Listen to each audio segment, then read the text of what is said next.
उस दिन हमारी बात अधूरी हो सकी थी। उस दिन से मैं जुड़ भी नहीं सका, आपसे बात भी नहीं कर सका जी।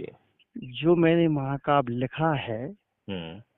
अधिकतर वह मूल निवासियों के लिए सामग्री है। उसमें हम्म। ब्राह्मणवाद का विरोध करते हैं मेरे विचार, मनुवाद का, ठीक है। हम्म। तो हम उसको छपवाना चाहते हैं, प्रकाशित करवाना चाहते हैं। तो इसमें हमें एक मार्गदर्शन चाहिए कि हम उस महाकाव्य को किस प्रकार से समाज में लाएं। और आप अपने विचार भी रख सकते हैं और उसकी सामग्री में आपको पीडीएफ के तौर पर भेज भी सकता हूँ। हम्म। और आपने विचार किया हो ना किया हो कि जो मैंने बताया था कि मैं जो हमारे जो मिथक हैं हम्म। और वो इतिहास बन करके समाज में व्याप्त हो गए हैं। हम्म। तो हमें समाज को उन मिथकों की यथार्थता दर्शाना है और वास्तविकता बताना है कि भाई ये वास्तविकता है और ये हमें जो है इतिहास बना करके बता दिए गए हैं, वो हमारा इतिहास नहीं है। हम्म। तो ऐसी शैली तो वही है, मैंने बताया रामचरितमानस की। हम्म। तो कुछ काम समाज में कुछ ना कुछ थोड़ा बहुत सहयोग कर सकती है। अब बताएं थोड़ा सा। तो आदरणीय जी, जी मानवता और बुद्धिज्म जी, दोनों में क्या फर्क है? मैं तो मानवता बुद्धिज्म को बिल्कुल एक ही मानता हूँ, क्योंकि बुद्धिज्म के जो विचार हैं वो टोटल मानवतावादी विचार हैं, वैज्ञानिक दृष्टिकोण वाले विचार हैं, और जो यथार्थ है वो ही मानवता होनी चाहिए, जी। क्योंकि उससे अलग नहीं। जी, तो मुझे ये बताइए जी कि आइंस्टाइन से पहले जी और तमाम जितने भी वैज्ञानिक हुए हैं जिन्होंने आविष्कार किए, जी, जो सिद्धांत खोजे, क्या उससे पहले मानवता नहीं थी? नहीं, उससे पहले ही तो मानवता थी। मैं आपको बताऊं, उन्होंने तो उस मानवता को, गुम हुई मानवता को उजागर किया है वैज्ञानिकों ने। हम्म। क्योंकि जब पहले बौद्धिज्म था ना, मानवता नहीं होती तो लाइटोपेस या बुद्ध कैसे हो जाते। हम्म। मानवता वाला अगर विचार बुद्ध का नहीं होता हाँ। तो पूरी दुनिया में बुद्ध मिल रहे हैं। हम्म। जिधर देखो बुद्ध का ही माने पूरा, आप भी देख रहे हैं, हम भी देख रहे हैं, मिल भी रहा है। पुरातत्वविद भी इसको मानने के लिए बतौर तैयार हैं जी। कि जो है, हाँ ठीक है, बुद्ध के बाद अब क्या कहें, उनको धूर्त भी कह सकते हैं। कुछ अज्ञान या लालची या स्वार्थी लोगों ने पूरा पटाक्षेप कर दिया हम्म। है कि नहीं कर दिया। हम्म। तो अब वो पुनः हमको उस पटाक्षेप, माने एक ये मान लीजिए कि जैसे हम खेत में एक फसल को नष्ट करके चौबत दे देते हैं, पटा फेर देते हैं, फिर उस पर दूसरी फसल लोग अपनी कर लेते हैं। अब हमें वो फसल पे चौबट चौपट करके उस पर फिर अपनी पुनः नवीन वही फसल, वही बीज डालना है जो हमारे मूल बीज हैं। हम्म। तो मे- मानवता का सिद्धांत क्या है? मानवता का है कि जियो और जीने दो, एक शब्द में बोल दिया मैंने आपको, ये विस्तार कब तो नहीं से? पकड़ूंगा इसका। जी जी जी। तो ये मैन मेड है या प्राकृतिक है? ये नेचुरल है। नेचुरल है। जी नेचर में तो ऐसा कोई जीव जो है दूसरे प्रति करता नहीं है। बाई जी नेचर जो है, बाई नेचर जो है, नेचर में कोई भी जीव जो है दूसरे जीव के साथ में ऐसा व्यवहार नहीं करता कि जियो और जीने दो।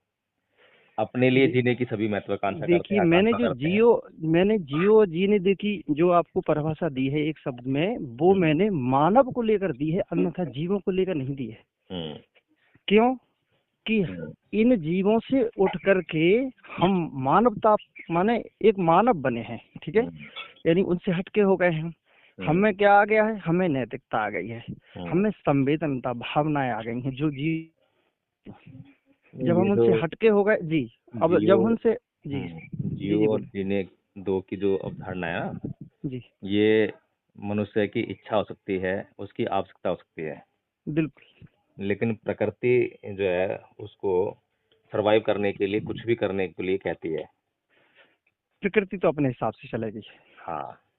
लेकिन हम तो प्रकृति, जी, हम्म। लेकिन हमें अपनी ही तो प्रकृति समझना है। हमें भी तो प्रकृति ने निश्चित किया है ना कि आपकी सीमाएं ये हैं। आप जब इतने स्तर पे हो तो आप इस स्तर से अपना जीवन जी सकते हैं। पशु हम्म। जिस स्तर पे है वो अपने स्तर से जी रहे हैं। हम्म। अब हम पशु से तुलना अपनी नहीं कर सकते, क्योंकि हम पशु से बाहर निकल आए हैं, जी। तो पशुता से। लेकिन कुछ लोगों में पशुता अभी भी है, वही से जी जी, संघर्ष चल रहा है, बस यही। जब मानवता प्राकृतिक अवस्था में होती है तो वो जी अंधकार में होती है। बिल्कुल उसी अंधकार को छाटने का जो काम है वो बुद्ध ने किया। बिल्कुल बिल्कुल। तो इसीलिए बुद्ध और बौद्ध धर्म जो है वो मानवता से भी ऊपर है, या कहें कि मानवता को पराकाष्ठा या उसको उत्कर्ष प्रदान करने वाला जो सिद्धांत है वो बौद्ध धर्म है। मानवता को सही दिशा दिखाने का जो विचार है वो बुद्धिज्म है। हम्म। ठीक है। जी। तो हमें इसीलिए जो आपका नाम है जय मानवता। जय मानवता गुरुजी बोलते हैं मुझसे प्यार से जय लोग। मानवता गुरु जी। जी तो हमारा जो उद्देश्य है, हमारा जो लक्ष्य है जी। वो है बौद्ध धर्म का प्रचार प्रसार करना। ठीक है। अब हम मानवता का प्रचार प्रसार करेंगे तो मानवता का कोई ऐसा सिद्धांत है ही नहीं जिसको सार्वभौमिक तरीके से सार्वजनिक रूप से मान लिया जाए। आपने लेकिन जी जी भगवान बुद्ध ने मानवता के अंधकार को दूर करके उसके जो आवश्यकताएं हैं जीवन की उसको प्रकाशित करने का काम किया है, इसलिए उन बातों का प्रचार प्रसार किया जाना बहुत आवश्यक है। देखिए श्री, इस पे आप ज्यादा ना जाएं। जो मैंने संज्ञा दी रखी है उसका विशेष ज्यादा महत्व नहीं है, वो तो यूं ही रख दिया। उसका कोई विशेष विचार करने की बात नहीं है कि भाई वो मानवता है तो ये मानवता के सिद्धांत होंगे। देखिए मेरे सिद्धांत चूंकि बुद्धिज्म के हैं और ये तो एक माध्यम है, क्योंकि हम जिस क्लास में रह रहे हैं ना हमें अपनी बात उसी के साथ क्लास से रखनी पड़ती है। मैं आपको बात आपकी जी ठीक है। जी और क्योंकि मानवता का नाम लेकर और मानवता जैसे शब्दों का इस्तेमाल करके, क्योंकि बहुत आकर्षक शब्द है ना, हम्म। हर कोई जो है मानव बनना चाहता है, हर कोई जो है मानवता का जो सिद्धांत है पसंद करता है, तो हम्म इसमें आकर्षण पैदा हो गया। हम्म इसी आकर्षण का लाभ उठाकर जो है बड़े धूर्त और पाखंडी लोग भी अपने हम्म। अपने जो कर्म कांड हाँ हैं, रीति जी जी रिवाज जी। हैं, परंपराएं हैं, उनको प्रचार प्रसार करने में लगे हुए हैं। इसीलिए हमें स्पष्ट रूप से जो है एक अपना जो सिद्धांत है जो मनुष्यता के लिए जरूरी है मैंने उसको ये अपनाने पर महाकाव्य सरकार। का नाम श्रीमान जी प्रेमायण दिया है। ठीक है। प्रेम। प्रेमायण। अच्छा। प्रेमायण से तात्पर्य है, देखिए प्रेम बुद्धिज्म की एक। रामायण का प्रतिकार करते हुए होगा, हाँ रामायण रामायण। रामायण। हम नहीं प्रतिकार नहीं कहेंगे उसको। हम्म। रामायण को देखिए, मैं आपको कम शब्दों में एक बात रख देता हूँ। जैसे एक मास्टर होता है वो बीएससी एमएससी की होता है। ठीक है। और उसको उसकी नौकरी जब लगती है तो उसको प्राथमिक विद्यालय में पढ़ाना होता है। यद्यपि वो पढ़ा लिखा होता है, योग्य होता है, सब कुछ उससे होता है, लेकिन वो जिंदगी भर अगर उसकी नौकरी प्राइमरी में लगी तो वही छोटा बड़ा पढ़ाता रहता है बच्चों को।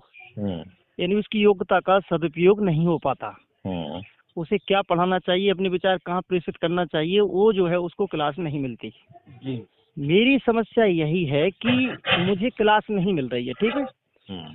तो जिस समाज में मैं रह रहा हूँ वो समाज प्राथमिक स्तर का है। अब प्राथमिक स्तर के समाज को हमें अगर ऊपर की ओर उठाना है तो हमें वही जोड़ घटाना बढ़ाना लेके चलना होगा। ठीक है। अब पूरा समाज चूंकि लगभग में बुद्धिज्म को छोड़कर, क्योंकि बुद्धिजीवी जो लोग हैं वो वास्तविकता को समझते हैं, आप जैसे लोग, लेकिन हम लोग रह रहे हैं अधिकतर जो आंचलिक क्षेत्र है, जो ग्रामीण क्षेत्र है, लोग बिल्कुल मनुवाद में जकड़े हुए हैं। उसका अगर थोड़ा सा बोल दो, कल सभा थी, मैं गया सभा में भाषण दिया तो मैं ठीक है, तुलसीदास जी ने जो रामायण लिखी थी वो 600 साल 500 साल पहले लिखी थी। वो थ्योरी उनकी हो सकती है उस समय के लिए, लेकिन आज हम 600 साल आगे निकल आए हैं, तो क्या हम वही लकीर के फकीर बने रहे? तो कुछ लोग बोले कि नहीं, वो तुलसीदास जी का ठीक है, महान थे उस समय थे महान, लेकिन हम 600 साल पीछे छोड़ के आज तो हम काफी आगे निकल आए ना, तो आज की थ्योरी चलेगी, उस समय की थ्योरी नहीं चलेगी। तो मैंने उदाहरण भी दिए कि भाई तुलसीदास जी की रामायण में सूरज रथ पे बैठ के चलता है। ठीक है।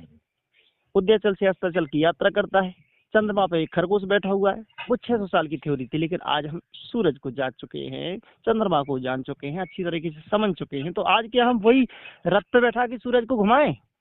तो ये सारी बातें हुई कल। तो लोग तर्क को, ऐसी बात नहीं है, एक्सेप्ट भी करते हैं। तो हमें क्या करना है कि इसी प्रकार से नवीनता लानी है। शुरुआत में आप उच्च स्तर की बात करते हो, वहाँ बुद्धिजीवियों बिल्कुल जमेगी, मेरी भी बात जमेगी, आपकी भी बात जमेगी, लेकिन जिस स्तर पे हम समाज को लाना चाहते हैं, और ये भी एक मूल तत्व है कि जो जितना अज्ञान होता है वो ज्ञानी बनने की भी संभावना उसमें उतनी ही ज्यादा होती है। मानते हैं इस बात को? ठीक है, आप एक काम कीजिए, अपना काव्य जी भेजिए, पीडीएफ भेजिए उसका जो है, और जी। अपनी योजना भी बताइए कि हाँ, आपकी मेरी आपका योजना ये लक्ष्य है। क्या है और उसकी जी, योजना क्या है। मेरी योजना ये है। लक्ष्य बताइए, पहले लक्ष्य क्या है। लक्ष्य तो यही है कि बुद्धिज्म का पुनः यहाँ पर जो वास्तविकता है, जो आपने बताया, आपके विचार हमारे विचार हैं, वो प्रत्येक व्यक्ति उसको जाने और ब्राह्मणवाद से बाहर निकले, एक अच्छी प्राकृतिक जीवन जिए, भाईचारा बढ़े, प्रेम बढ़े और समसरता रहे, प्रकृति के पदार्थ पर सबका योग्यता अनुसार हक हो। जी जी, मेरा मतलब उद्देश्य है। जो लोग क्या कर रहे हैं कि प्रकृति के पदार्थों पे अधिकार करके बैठे हुए हैं, दूसरे शोषित वंचित लोग जो है दूर से देख रहे हैं, अपन लोग मलाई पटक रहे हैं। ठीक है। जो योग व्यक्ति हैं, वो व्यक्ति दूर से देख करके केवल इसलिए उसके करीब नहीं आ पा रहे हैं कि भाई हम तो वो निम्न जाति हैं, हम तो दलित हैं, हम तो शोषित हैं, और जो बिल्कुल अयोग्य होने के बावजूद भी मंदिरों में बड़े बड़े मठाधीश बने बैठे हैं। ये अयोग्यता हमको समता लानी है। ठीक है ना? और यही उद्देश्य हमारा होना चाहिए, यही उद्देश्य आपका भी होना चाहिए कि भाई सबको प्रकृति के पदार्थों पर हमें जीवन मिला है, एक बार मिला है, लोगों को भटका दिया है कि तुम्हारा जन्म बार बार है।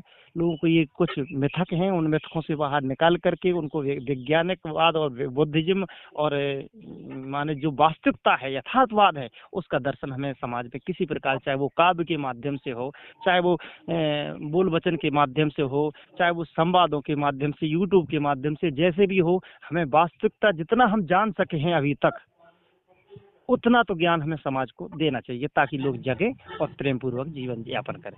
ये मेरा उद्देश्य है। अब इसमें अगर कुछ आप जोड़ना चाहते हैं तो जोड़ सकते हैं। इस उद्देश्य को पूरा करने के लिए उसकी योजना क्या है। उसकी योजना अभी तो यही है कि जैसे किसी जिसके पास जो साधन होता है, उसी साधन से वो चलता है। ठीक है।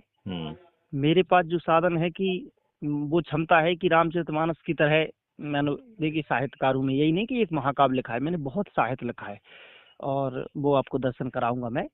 तो जो मेरा साहित्य है उसके लिए प्रसार करने के लिए मुझे मंच चाहिए। ठीक है।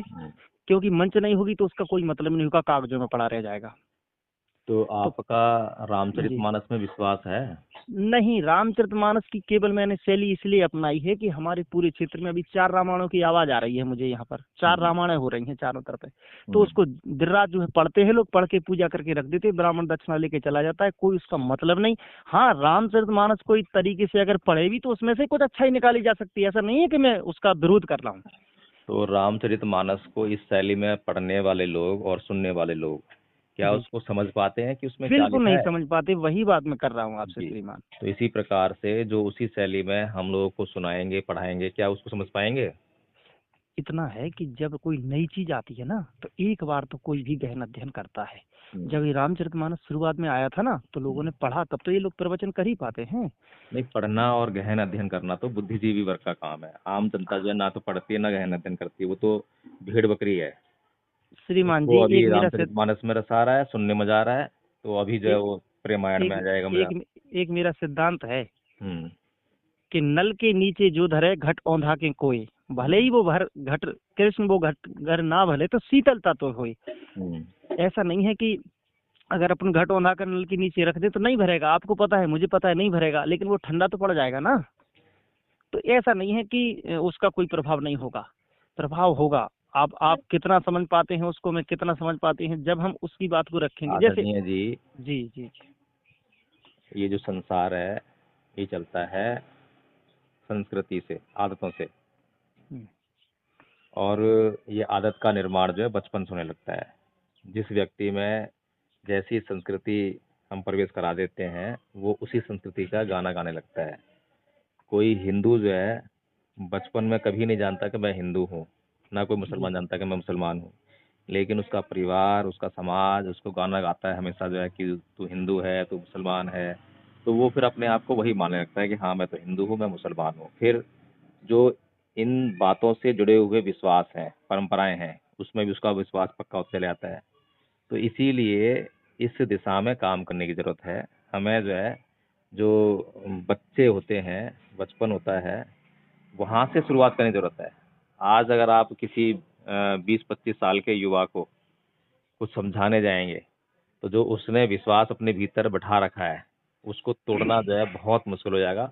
एक तरह से पत्थर से सर मारने वाली बात हो जाएगी। हाँ, समझते हैं, बहुत कम लोग होते हैं जो तर्क को समझ जाते हैं। तर्क जो शक्ति है, उसका अपना एक यूज़ है और उसकी लिमिटेशन है। तो इसीलिए अगर तर्क शक्ति के आधार पर इस समाज को समझाया जा सकता या संसार समझाया जा सकता, तो बुद्ध और बाबा साहेब जैसे लोग, कबीर जैसे लोग अपना काम कब का कर चुके होते। पूरे संसार से जो है अंधकार दूर हो चुका होता। लेकिन ये संसार जो है तर्क दृष्टि से, तर्क शक्ति से नहीं चलता है। ये व्यवहारिक दृष्टि से चलता है, ये आदतों से चलता है। इसलिए योजना होनी चाहिए कि इसकी आदतों में परिवर्तन कैसे लाया जाए, इसकी संस्कृति को कैसे बदला जाए, वो योजना हो सकती है। ठीक है, आप जो है काव्य भेजिए, मैं देखता हूँ क्या है उसमें। चलिए एक बात और ले लेते हैं आपकी, जो अधूरी बात रह गई है वो ये है कि आपका क्या विचार है इस संदर्भ में। मैंने तो अपना विचार रखा, ठीक है, मैंने बताया तो आपको अभी विचार। मैं समझ गया। हम्म। आपने ये कहा कि जो वयोवृद्ध हैं जिनकी मेमोरी भर चुकी है उनकी हाँ मेमोरी को डिलीट करना कठिन है, ये आपने बताया। हाँ। जो आप कह रहे हैं बात, मैं उसको इस प्रकार से भी कह सकता हूँ कि ये 7 चीजें ऐसी होती हैं जो हमें विरासत में मिल जाती हैं, जो कि अपनी नहीं होती हैं, लेकिन हम उनको अपना मानकर चलते हैं क्योंकि वो प्राकृतिक मिल जाती है हमको स्वभाव से। जो तर्क दृष्टि से समझ भी जाते हैं ना, जी जी। मान लीजिए किसी ने तर्क दृष्टि से समझ लिया कि ये अंधविश्वास है, पाखंड है, हम्म, तो उसने अंधविश्वास पाखंड छोड़ दिया, हम्म। लेकिन उसकी जो आदतें हैं अभी भी वैसी ही बनी रहती हैं। हाँ हाँ, आदतों आज को तो मैं बदलने में समय लगता है। मानता हूँ, मैं आपकी बात को, जो जी। आपने बात कही मैं उसी को दूसरे रूप में भी कहता हूँ, मानता हूँ, उस बात को समझता भी हूँ। ठीक है, मैं तो केवल आपसे ये चाहता था कि ये काव्य हम प्रकाशित करवाएं कि नहीं करवाएं, कि उसको सरा दें किसी उसमें, आप या भेजिए, वो मैं समाज। देखता हूँ एक बार, सुनो उसको पढ़ लेता हूँ मैं उसको। जी। हाँ, मैं पढ़ के बताता हूँ। हाँ, अभी मैं केवल इतना उसमें 2 शब्द और बोलना चाहूंगा, टाइम तो नहीं है, आपको भी नहीं होता, मुझे भी नहीं होता, कि जो जो काव्य है, जो समाज में मिथक है, मैं उनको मिथकों को खत्म करके और वास्तविकता को उसमें मैंने डाल दिया है। केवल उदाहरण के लिए एक कहूंगा तो आपकी समझ में आ जाएगा। जैसे मैंने उस दिन गोवर्धन वाला कहा था, हम्म। तो लोगों की समझ में आता है हाँ, पर्वत नहीं उठाया, ठीक हम्म। है, ये बात है।